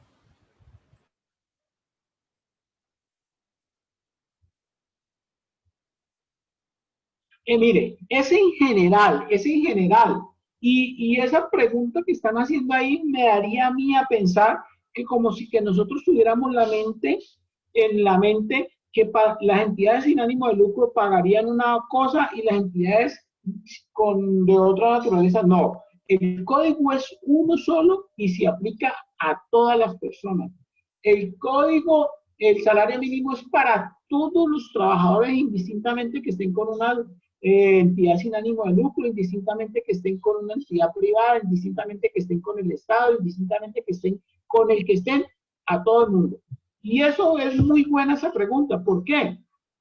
Porque a pesar de que voy a adelantarme mucho, hasta hace muchos años, el código decía que en las entidades sin ánimo de lucro no se pagaba las prestaciones sociales en el 100%, pero eso se quitó. Hoy, las entidades sin ánimo de lucro son como cualquier empresa, como en ley, como Contegral, como Soya, como la Cámara de Comercio. No, lo único que tiene de ventaja las entidades sin ánimo de lucro es que no pagan impuestos y que ese 35% que pagan las empresas privadas lo deben redistribuir o lo deben de compensar o lo deben de amortizar con un factor social que es la naturaleza por la cual fueron creados. Entonces, el auxilio de transporte se le paga a todo el mundo, excepto que viva en la empresa o que el empleador le dé el transporte. De acuerdo con este trabajo, con este valor del salario mínimo, una hora ordinaria diurna vale 3.650. Doctor. Sí. Entonces usted nos hace replantear algo. O sea que para no pagar el auxilio de transporte solo hay 12 sesiones a la ley. Y no 3 como nos habían hecho creer. Dígame, ¿cuál es la tercera? La que usted hablaba que le decían a uno que si uno vivía a menos de 1 o 2 cuadras del lugar de trabajo no le pagaban. ¿Y quién le había hecho creer eso? Muchos nos habían hecho creer esa ley, esa norma. Bueno, pues ya acabo de decir que esa fue una norma que estuvo vigente y yo estoy completamente seguro que usted no había nacido porque se derrumbó en enero de 1967. Es un decreto que termina en 15, creo que es 31-15, que en martes se los puedo traer. No hay norma, no hay norma. Y si, solo hay 2 sesiones. Sí. Solo hay 2. Listo, doctor, muchas gracias. Si yo quiero hacer una pregunta. Otra, sí. Si uno, esa norma del auxilio de transporte es para personas de nómina o por contratación o por salario integral o únicamente para nómina. Venga. Esas preguntas que me hacen ustedes sí que son buenas porque me ayudan a aclarar muchas cosas. Ojo con lo que voy a tratar de repetir su pregunta. Para personas de nómina, me dice, o para salario integral, o para quién. El tercero. ¿O cuál era el tercer caso? O para contratos así, pues, como le digo yo, como esas contrataciones que hacen ahora por cooperativa, que eso parece que fuera como un trabajo de nómina, pero no lo es. Eso ahí todos. Bueno, vea, que a mí por eso es que me gusta tanto que ustedes participen, porque uno les va dando la aclaración. Ojo, póngame cuidado lo que le dije ahora. ¿A quién tiene derecho al contrato, al auxilio de transporte? Todos los trabajadores que tengan un contrato de trabajo y que ganen menos de 2 salarios mínimos, ¿vale? Si usted me mete aquí el salario integral, ¿será que tiene derecho al trabajo, al contrato? Esa respuesta me la da usted y la respuesta es no, porque este señor con salario integral se debe ganar más de 10 salarios mínimos, más del 30%, y este señor se va a ganar aquí 10.766.000. Entonces, a salario integral no tiene eso. Ahora, que usted me está diciendo que está revolviendo peras con manzana. Usted está por una cooperativa o está por allá en cualquier otro lado. Gana salario, tiene que pagarle el transporte. Si no gana salario porque no tiene un contrato de trabajo, porque tiene un contrato de prestación o por cualquier otra cosa, no tiene esta condición. Pero me gustan estas preguntas porque me da la posibilidad de irles uno aclarando cosas que uno va diciendo y a veces yo no me explico bien o ando muy rápido y ustedes no me la entienden.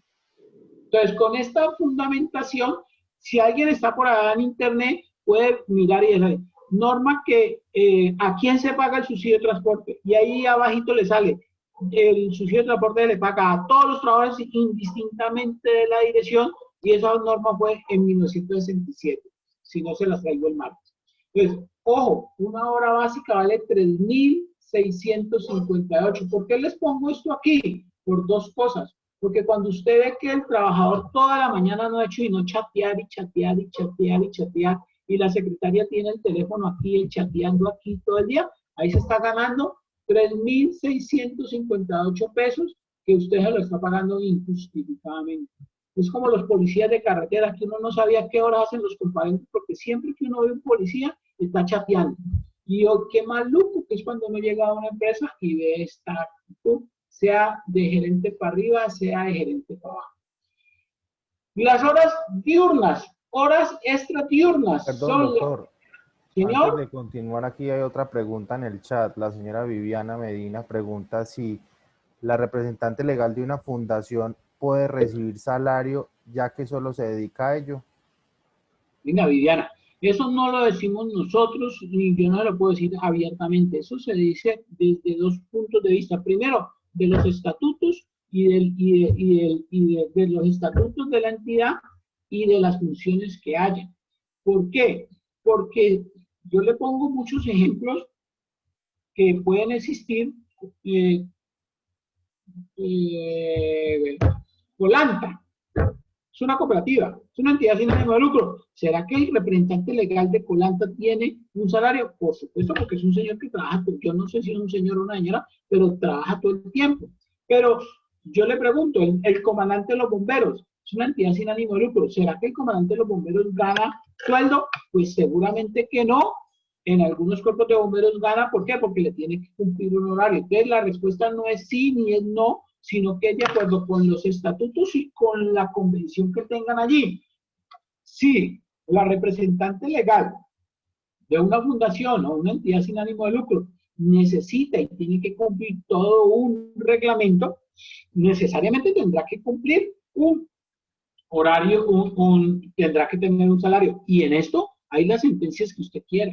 Hay las sentencias que usted quiera donde se han condenado a las instituciones a pagar porque ese representante legal que tenía que asumir no le pagaban el salario y cuando demandó se lo tenían que pagar. Pero ¿qué tiene que demostrar? Que prestaba un servicio y que tenía que tener un tiempo. Pero si son actividades distantes, inconexas, pues como muchas, por ejemplo, el representante legal de la Junta de Acción Comunal del barrio Los Robledos en Cartago, ¿será que hay que pagarle salario? Pues rápido le digo, no. ¿Por qué? Porque ¿qué hace el representante, el presidente de la Junta de Acción Comunal del barrio?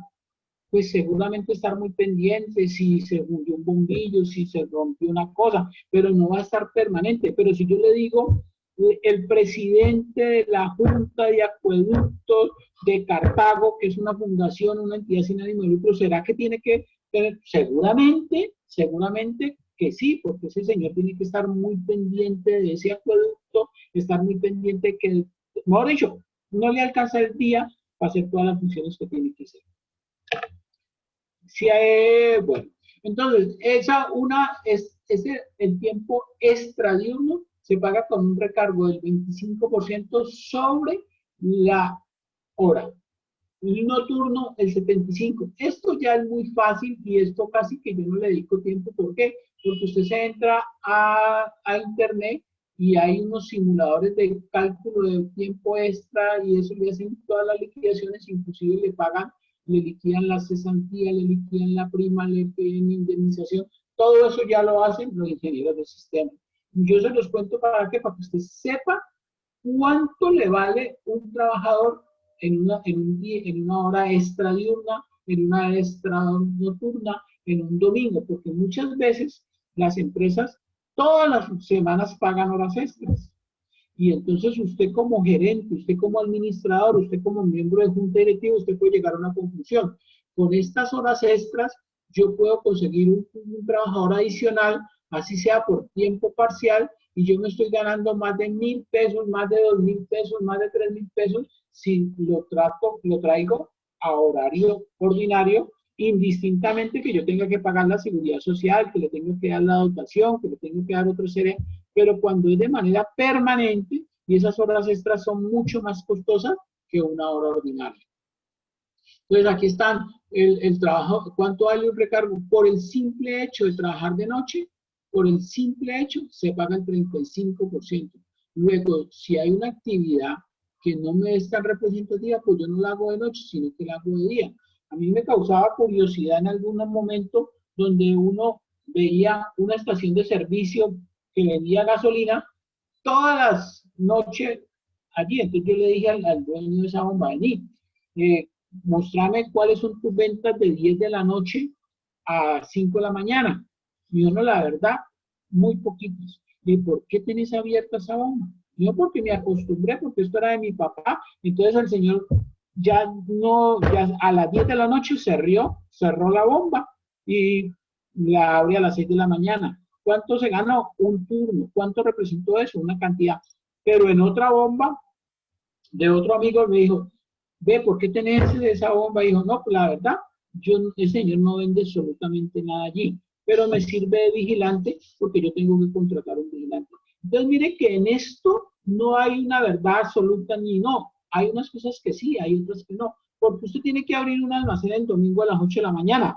Ah, pues porque vende pan de bono y vende el país. Pero si yo no vendo el pan de bono, ¿para qué abro un almacén a las 8 de la mañana si lo puedo abrir a las 10 de la mañana hasta las 3 de la tarde? Cada una de estas cosas tiene su variable. Bueno, mostrémonos aquí. Bueno, me fui como mucho.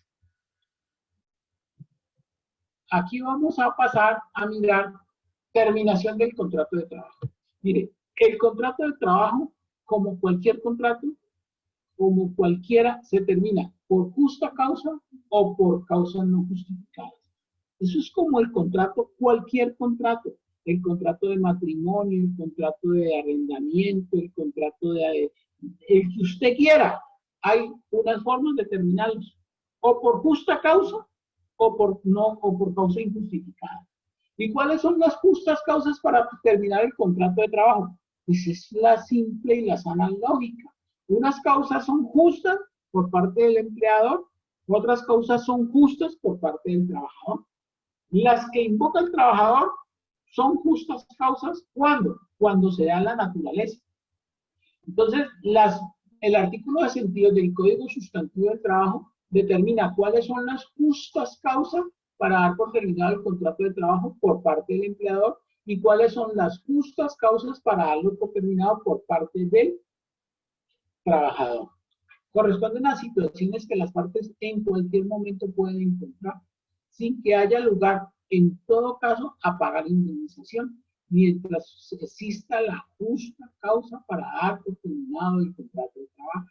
Podría haber lugar a que el empleador, cuando no exista esa justa causa, entonces el empleador tendrá que pagar una indemnización. Entonces, causa justa, que el señor no vino a trabajar. Ojo con esto.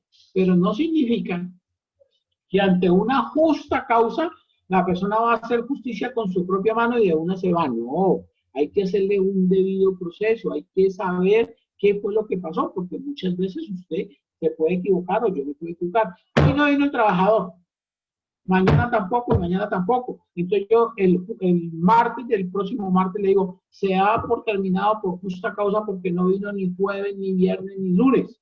¿No? ¿Qué tal que ese señor esté en una clínica de cuidados intensivos? ¿Qué tal que ese señor se haya desaparecido? ¿Qué tal que ese señor esté en alguna situación que le haya impedido ir? ¿Qué tal que lo hayan detenido en el CAI de Bogotá y lo tengan esos dos muchachos detenidos? Señora. Bueno, se le abrió el micrófono tal vez. Entonces, ojo, primero hay que agotar un debido proceso. ¿Qué pasó? Que no vino un trabajador. Llamemos a su familia. Que nadie contesta, que está en buzón. Mandemos una nota por ser de entrega. Mandemos un WhatsApp, mandemos tal. Pero demos todo eso. Que ya realmente, entonces, no. Que el señor lo encontré con las manos en la masa, como dicen algunas personas, robando, que es lo más feo que pueden decir. Pues no quiere decir que porque lo encontraron con las manos en la masa, realmente ya. No, hagámosle un debido proceso. Venga, usted qué era lo que tenía con esto, venga, usted qué tenía aquí, usted ahora, esto es un delito, entonces vamos a la fiscalía, lo denunciamos y ahora sí, apliquémosle la justa causa. Que el señor llegó ebrio. Entonces miremos a ver si el señor estaba ebrio o estaba en estado de embriaguez. Porque una cosa es que usted esté en estado de embriaguez y otra cosa es que usted tenga resaca o tenga tufo. La norma que dice, será justa causa para terminar el contrato de trabajo que se presente en estado de embriaguez. Una cosa es que usted llegue en estado de embriaguez y otra cosa es que usted llegue con un guayabo terciario que no puede ni ver.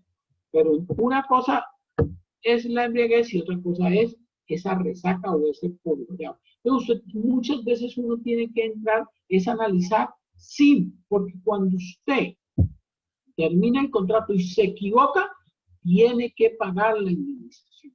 Entonces, que usted lo encontré fumando marihuana dentro del establecimiento, ¿será justa causa para terminar? Pues en principio hay que ponerle un frenito a eso. Venga, usted que es, no, me estaba tomando la dosis personal, yo soy adicto.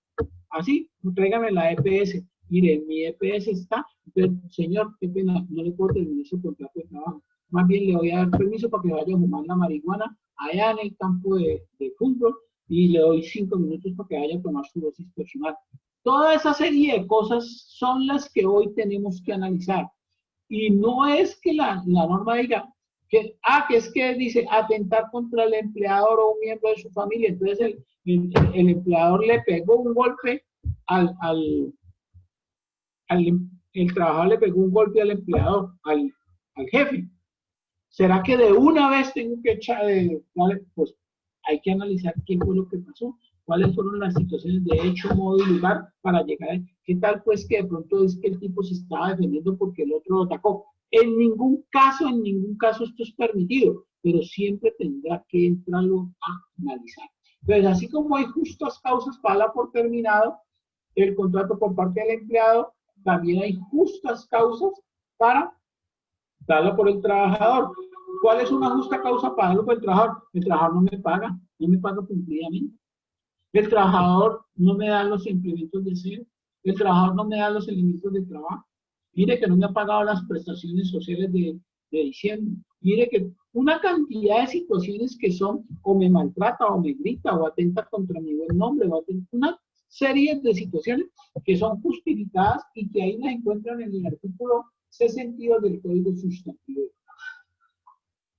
Cuando no hay una justa causa, el contrato se termina sin justa causa. Y cuando la causa que usted aplica, que usted creyó y que estaba convencido que era justa causa y no es justa causa, el contrato termina por causa injustificada y se cancelará la indemnización que entramos a ver en este minuto siguiente. La terminación unilateral del contrato de trabajo sin justa causa se da en los siguientes temas. Y para eso no hay que pedirle permiso a nadie, ni hay que llamarlo, ni hay que decirle no. El día que la persona tomó esa decisión, le pasa su carta de terminación y eso sí, ese mismo día le tienen que pagar las prestaciones sociales. Otro mito que metieron en el sector público. En el sector público no hay tiempo o término para el pago de las prestaciones sociales. Las prestaciones sociales en el sector privado se pagan a la terminación del contrato.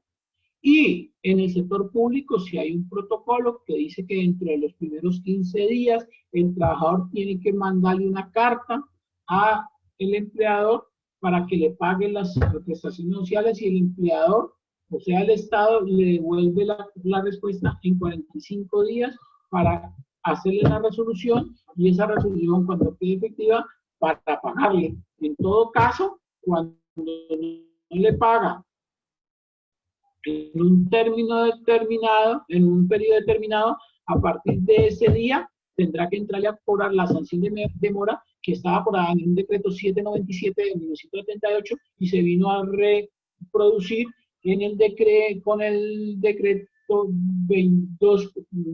244 del año 96, que en últimas es igual al Código Sustantivo del Trabajo, artículo 65, que dice que cuando no se pagan las prestaciones a la terminación del contrato en el sector privado, se pagará un día de salario por cada día de mora. En el sector público se pasa cuando se cede de los 45 días. Aquí les pido excusas si no estoy bien en los términos, porque me acaba de entrar una duda, pero creo que son 45 días. 15 días en los primeros 15 días la tiene que solicitar el trabajador y en los 30 días siguientes le debe contestar el empleador. Entonces, ojo con esta situación, lo que acabamos de decir ahora, que en los contratos a término fijo, la indemnización por despido injustificado es mínimo 15 días o el término que le faltare para culminar el contrato. Entonces, si usted tenía un contrato de 6 meses y se lo liquidó en el mes 1, usted le tiene que pagar de indemnización los 5 meses que le faltan. Y eso no es nada, porque si tiene un contrato de 3 años o tiene un contrato de 1 año, pues el tiempo que le falta. Y ojo, que ya les advertía o ya les decía a ustedes que los contratos a término fijo se prorrogan de manera automática si usted con 30 días anteriores no les anunció que el contrato iba a terminarse. Bueno, hemos llegado al final. Como dice la canción, todo tiene su final. Yo el martes les voy a pedir una excusa de 25 minutos. El martes no voy a empezar a las 5 en punto, sino que voy a empezar a las 5:25 porque tengo un compromiso a las 5 que no alcanzo pues a empezar a las 5 en punto. Pero sí les voy a pedir que estén muy puntuales a las 5:25 para hacer la clase común y corriente y poder terminar estas explicaciones. Ahí queda mi correo, ahí queda mi número telefónico por si tienen alguna duda y la hagan llegar a través de Juan David, porque el martes terminamos el módulo. ¿Alguna pregunta? Así es, doctor Harold. La próxima sesión, martes, eso es martes 29 de septiembre, iniciaremos a las 5:30 o 5:25 como lo dice el doctor, entonces para que por favor lo tengan muy presente. ¿Alguna pregunta, inquietud para hacer al doctor Harold? O dígalo ahora o calle para siempre. Que descansen, buen provecho.